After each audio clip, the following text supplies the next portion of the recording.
Welcome back to my channel English बोलो number 1। दोस्तों पुनः आपको हम अपनी इंग्लिश चैनल जो खासकर इंग्लिश सिखाने वाली इंग्लिश बोलो नंबर 1 है उसमें हम आपका स्वागत करते हैं और आपको बताते हैं। आज इस वीडियो में हम आपको ये बताने वाले हैं कि जो स्ट्रक्चर मैंने पूर्व में दिया था has, have, had, shall have, will have, may have, can have, should have, तो ये जो है इसका प्रैक्टिस आपको करना है। क्योंकि देखिए इंग्लिश स्पोकन फुल्ली प्रैक्टिस के ऊपर डिपेंड करता है। अगर आप प्रैक्टिस नहीं करेंगे बोलने का तो फिर वही हो जाएगा, ट्रांसलेशन बना लेंगे, अंग्रेजी सीख लेंगे परंतु बोल नहीं पाएंगे। It is not my destination, it is not my ambition, it is not my aim, it is not my target. My target is to make you learn how to communicate English. मेरा target है कि आपको अंग्रेजी कैसे बोला जाता है वो सिखाना। It is my dream to provide that education by which you can speak fluently English. मेरा मोटो ये है, मैं ये चाहता हूं। So practice is necessary for this session. For speaking English, practice is necessary. For speaking English, practice is just like a backbone. बिना backbone के you cannot understand. This physical body, it cannot be stand without backbone and without bone. So आपका वो जो होगा practice जो होगा वो bone है, आपका इंग्लिश स्पोकन का बोन है।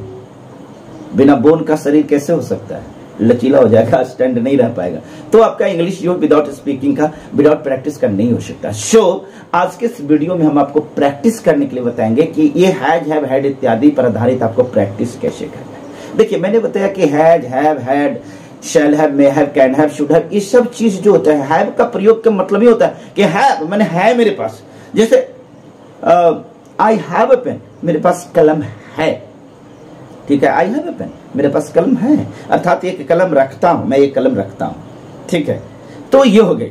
अब आइए प्रैक्टिस कैसे करना उसके बारे में बताते हैं। देखिए सबसे पहले जितना भी नाउन्स है, आप जो आसपास में चीजों को देख रहे हैं, नाउन्स का डिफिनेशन मैंने बताया है, हो सके तो आप एक बार पुनः सीख लीजिएगा। आप जितने भी चीज देख रहे हैं वो सारा चीज नाउन है और आपको ये मान लेना है कि आज आपके पास सब कुछ है। हाथी है, घोड़ा है, ट्रेन है, प्लेन है, टीवी है, रेफ्रिजरेटर है, कूलर है, घर में जितनी भी चीजें हैं या आसपास में जितनी चीजें, उस सब चीज को आपको मान लेना कि वो चीज है। अब जैसे देखिए मेरे आसपास जो दिख रहा है हम उसके बारे में बोल रहे हैं। जैसे हमको कहना, सबसे पहले तो रिलेटिव को भी ले सकते हैं कि जैसे मेरे पिताजी हैं, मेरे दादा हैं, मेरी दादी हैं, तो आई have a grandfather, I have a grandmother, I have 2 uncles and 1 auntie. I have 4 brothers and a sister. I have a father. अरे फादर तो सबका एक ही होता है। I have 2 brothers, I have 3 sisters. या फिर उसको बोलेंगे अगर आप मैरिड है तो I have a father-in-law, I have a mother-in-law, I have 2 sister-in-laws and I have a brother-in-law. तो इस प्रकार से आई हैव कर करके आप जितने भी रिलेटिव्स हैं उनके बारे में बोल सकते हैं। आई हैव अ टीचर, मेरे पास एक शिक्षक है, मेरे को एक शिक्षक है। I have a teacher, I have some friends, मेरे कुछ दोस्त हैं। I have about 5 and 7 shirts and some full pants. I have a mirror and there are 6 or 7 bulbs in my home. And there are 2 bags. Sorry, I have 2 bags. I have a thermos. I have a mobile. I have a stand. I have some microphones. I have some copies. I have some pens. I have 2 ears. सब parts of a speech को भी बोल सकते हैं, जितने भी parts of a speech, parts of bodies होते हैं। जैसे I have a nose. I have 2 ears. I have 22 teeth. I have lips. I have a mouth. I have a beard, है ना। I have 2 ears, है। I have 2 hands, है। I have 10 fingers in my both hands। तो इस प्रकार से आप इसका प्रैक्टिस कर सकते हैं। एनिमल्स को भी लेकर प्रैक्टिस कर सकते हैं, जो घर में आपको एनिमल्स है उससे भी। मैं अर्थात कहने का मतलब आपके घर में जो चीज भी है उसको। अब सवाल है कि आई हैव मतलब मेरे पास है। अब कहने कि मेरे पास था, तो अब मेरे पास कलम थी परंतु अब नहीं है। I had a pen but now I have no pen. मेरे पास कलम थी परंतु अब नहीं है। I had a pen but now I have no pen. नहीं है, मेरे पास कलम थी। अब देखिए एक हैड का और एक हैव का। आई हैड ए पेन, मेरे पास कलम थी, बट नाउ, परंतु अब, आई हैव नो पेन, अब मेरे पास कलम नहीं है। ये कंजंक्शन, ये जो हो वो कंजंक्शन जो है यहां पर यूज किया बट का, ठीक है। इस प्रकार से आप दो सेंटेंस एक साथ भी ऐड कर दें। अब ये हो गया। तो हैड पर भी आपको बोलना है। और अब देखिए इसके बाद आपका जितना भी हमने बताया है, हैज पर हो गया, हैव पर हो गया, अब हैड पर हो गया। अब देखिए फ्यूचर में जो चीज कहने का मतलब कि आज तो है, आज नहीं है, फ्यूचर में, भविष्य में आपके पास में होगा, वो चीज भविष्य में होगा। जैसे मेरे पास मोबाइल नहीं है, परंतु मेरे पास मोबाइल होगा।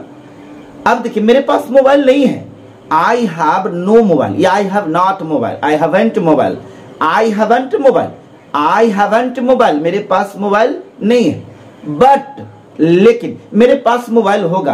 तो अब देखिए होगा फ्यूचर में होगा, तो फ्यूचर में जब कोई चीज होगा तो उसके लिए विल हैव का प्रयोग होगा। शैल हैव का भी प्रयोग होता है, लेकिन इंग्लिश स्पोकन में कंटिन्यूली विल हैव का प्रयोग होता है, ठीक है। तो अब ये बोलेंगे कि but I will have your mobile, परंतु मेरे पास मोबाइल होगा। मेरे पास पैसा होगा, आई विल हैव मनी। मेरे पास घोड़ा होगा, आई विल हैव हॉर्स। मेरे पास में गधा होगा, I will have a horse, sorry yes. मेरे पास में जूते होंगे, आई विल हैव शूज।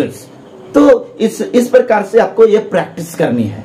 अब चाहिए पर आते, मान लेते कि मेरे पास है तो नहीं लेकिन होना चाहिए है। अब कहना कि यू हैव नो मोबाइल या यू हैवंट मोबाइल, तेरे पास मोबाइल नहीं है, you haven't mobile but you should have mobile. देखिए आपके पास मोबाइल नहीं है, परंतु आपके पास मोबाइल होना चाहिए। अब हमें किसी को कहना पड़ेगा आपके पास मोबाइल नहीं है, या मैं अपने पढ़ रहा हूं, मेरे पास मोबाइल नहीं है परंतु मेरे पास मोबाइल होना चाहिए। I haven't mobile but I should have. अब देखिए होना चाहिए, पास होना चाहिए। जब होना चाहिए कि कोई चीज आपके पास होना चाहिए तो शुड हैव का प्रयोग होगा। अब देखिए मैंने बोला मेरे पास मोबाइल नहीं है, आई हैवंट मोबाइल, परंतु मेरे पास मोबाइल होना चाहिए, बट आई शुड हैव, पास होना चाहिए, आई शुड हैव, पास होना चाहिए, शुड हैव, पास होना चाहिए, I should have a mobile. ये हो गया। अब देखिए एस्टिमेट करने के लिए, मेरे पास मोबाइल नहीं है, लेकिन अब आप फ्यूचर में संभावना बताएंगे कि मेरे पास मोबाइल नहीं है लेकिन मेरे पास मोबाइल हो सकती है। मैंने हो सकती है कि मतलब संभावना है कि कभी वैसा होगा जो मोबाइल हो सकती है। तो अब देखिए संभावना बताने के लिए मैं है, कोई चीज भविष्य में होने की संभावना है। होने की संभावना के मतलब कोई सामान, कोई नाउन, कोई वस्तु आपके पास होने की संभावना है, तो उसमें may have का प्रयोग करेंगे। लेकिन आप कंफर्म है कि वो चीज मेरे पास हो सकती है, तक कैन हैव करना है। जैसे अब मान लेते हैं कि समय बदल गया है, मोबाइल की बात है, तो इस सिस्टम में हर किसी के पास मोबाइल होता है। आपके पास अभी नहीं है लेकिन ये कंफर्म है कि आपके पास होगा। तो इसमें अगर कंफर्म करना होगा तब बोलेंगे कि I have not mobile, I haven't mobile but I can have a mobile. मेरे पास मोबाइल नहीं है लेकिन मेरे पास मोबाइल हो सकती है, कैन हैव लगा दिए, एक मतलब कंफर्म आप कर रहे हैं कि ये निश्चित है कि मेरे पास मोबाइल आगे चल करके हो सकती है। लेकिन अगर संभावना है, अब ये क्लियर नहीं है क्योंकि आपकी स्थिति वैसी नहीं है, your economical conditions are not so good, you are spending your life in critical conditions. So आप कह सकते हैं कि I have no mobile but I may have mobile. मेरे पास मोबाइल नहीं है लेकिन मेरे पास मोबाइल हो सकता है, अर्थात फुल्ली अब कंफर्म नहीं है, संभावना को बता रहे हैं। तो इस प्रकार से हैव का, हैज का, हैव का, मे हैव का, कैन हैव का, शुड हैव का, इसका प्रयोग विल हैव का, ये आपको प्रयोग करते हुए वाक्य को भूलना है। और कौन कौन आप में से ये कर रहे हैं, प्रैक्टिस कौन कौन कर रहे हैं, आप अपना नाम जरूर लिख के कमेंट बॉक्स में लिखिएगा और लिखिएगा कि मैं प्रैक्टिस कर रहा हूं। यस, ऐसे करने से मुझे लगेगा कि कौन कौन व्यक्ति हैं जो सीखने के उद्देश्य, क्योंकि प्रैक्टिस वही करेंगे जो सीख रहे हैं, जो सीखना चाह रहे हैं।